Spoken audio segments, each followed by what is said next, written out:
और साथियों, अभी हम लोग कोर्ट परिसर के बाहर का जो एरिया है जहाँ से कोर्ट के अंदर प्रवेश होता है, वहाँ पे हम आए हैं। और यहाँ पे मैं आपको दिखाना चाहूँगा, ये कुछ लोग यहाँ बैठे हैं और कुछ कंपनियाँ जिसके बारे में शायद बहुत ज़्यादा बताने की ज़रूरत नहीं है, जिसके नाम आपको स्क्रीन पर दिखाई दे रहे होंगे। ये PSCL, सहारा इंडिया, किम फ्यूचर, KBCL, समृद्धि जीवन और ओम साई प्रसाद। तो ये जो कंपनियां जो पहले आई थी और तकरीबन हर जगह इन्होंने अपने जो कार्यालय है वो खोले थे और लोगों से जमा करवाया गया था धन, और जो बड़े ब्याज पे यानी कि आकर्षक ब्याज के लालच में इन लोगों को जो है इन्होंने धोखा दिया। और इन पैसों को जो है लौटाने के समय इन कंपनियों का अता पता कहीं नहीं मिला और काफ़ी ज़्यादा निचले तबका, काफ़ी गरीब तबका जो है, जिन्होंने इस जो कंपनीज़ हैं इनमें पैसा डाला, और ऐसे लोग जो मज़दूरी करते थे और जो है अपना गुज़र बसर भी वो मज़दूरी करके ही करते थे। तो आप सोच सकते हैं साथियों कि कितनी दर्द होगा इस पूरी घटनाक्रम को अगर मैं आपके सामने दिखाऊं। तो ऐसे लोग हैं जो कि मज़दूर ही उन्हें आप कह सकते हैं। तो ऐसे लोगों का पैसा दिलवाने के लिए बहुत ही दुख के साथ ही कहना पड़ रहा है, किसी भी सरकार का कोई ध्यान ही नहीं है। जो भी सरकार आती है वो झूठे वादे करती है, इन लोगों को बरगलाती है और समाधान के नाम पे कोई चीज़ यहाँ पर दिखाई नहीं देती है। तो मैं आपको बताना चाहूँगा कि पिछले लगभग 7 से 8 साल से इन लोगों को सिर्फ झूठे वादे दिए जा रहे हैं, झूठे आश्वासन दिए जा रहे हैं। समाधान के नाम पे अभी तक कुछ भी ना तो केंद्र सरकार की तरफ से ना राज्य सरकार की तरफ से कुछ किया गया है। तो मैं आपको बताना चाहूँगा कि जब सहारा इंडिया की जब बात चल रही थी तो इन्होंने पोर्टल के नाम से लोगों को बरगलाने का काम किया। इन लोगों ने पोर्टल पर जो है बार बार जो है एप्लीकेशन लगाने के लिए बोला, उसके बाद रीसबमिट का ऑप्शन दिया, लेकिन अभी तक भी लोगों का पैसा आना शुरू नहीं हुआ है। और अगर मैं बात आदर्श की करूं तो इसके न जाने कितने ही लोग मृत्यु को प्राप्त हो चुके हैं और समाधान आज भी नज़र कहीं नहीं आ रहा है।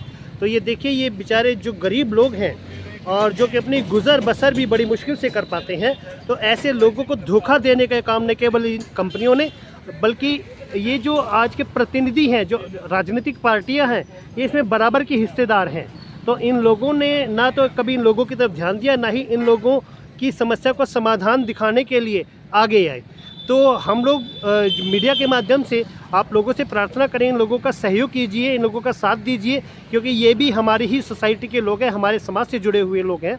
तो मैं आपको जो है इन लोगों से मिलवाता हूँ, इनकी पीड़ा को आप महसूस कीजिएगा।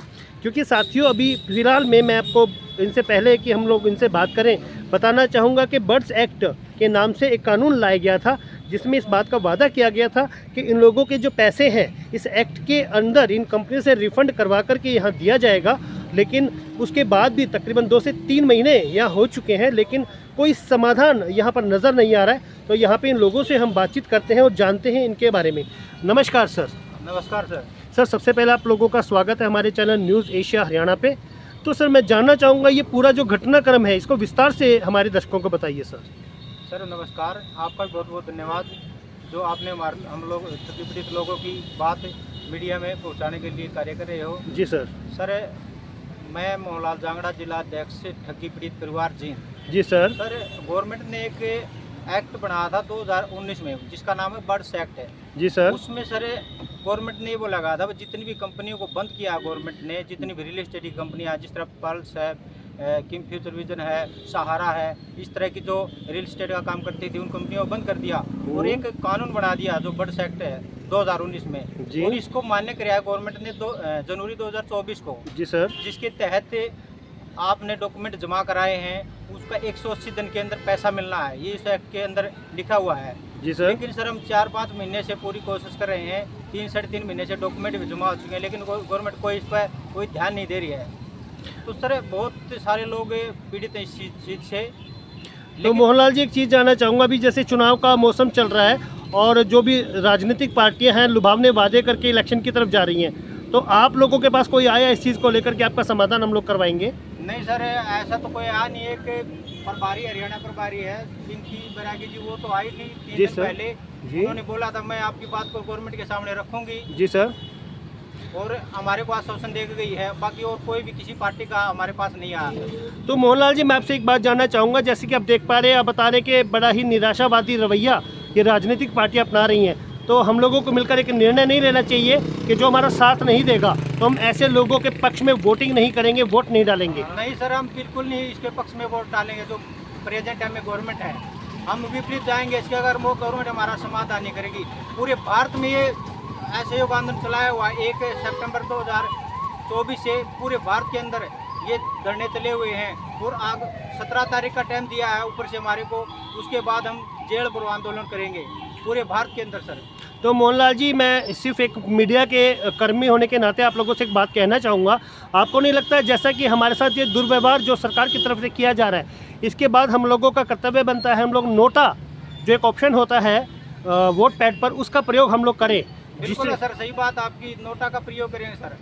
तो अब आपको लगता है कि आने वाले समय में कोई समाधान होगा? जैसे अभी आप कोर्ट के अंदर भी आप लोग गए हैं, अभी पेशी भी आप लोगों को देने के लिए जाना पड़ा है, तो वहाँ पर क्या आप लोगों को आ गया, उसके बारे में हमारे बताइए। सर, हम अभी कोर्ट में, हमारी आज तारीख 30 पे केस चला हुआ है जी सर। लेकिन उन्होंने अगली डेट दे दी हमारे को, 6 महीने की थी, अगली डेट देते हैं सर।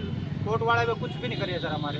तो हमारे डॉक्यूमेंट्स को लेकर के कोई कार्रवाई हो रही है जैसे हम लोगों ने इनको दिए हैं कुछ सर? कार्रवाई नहीं हो रही सर।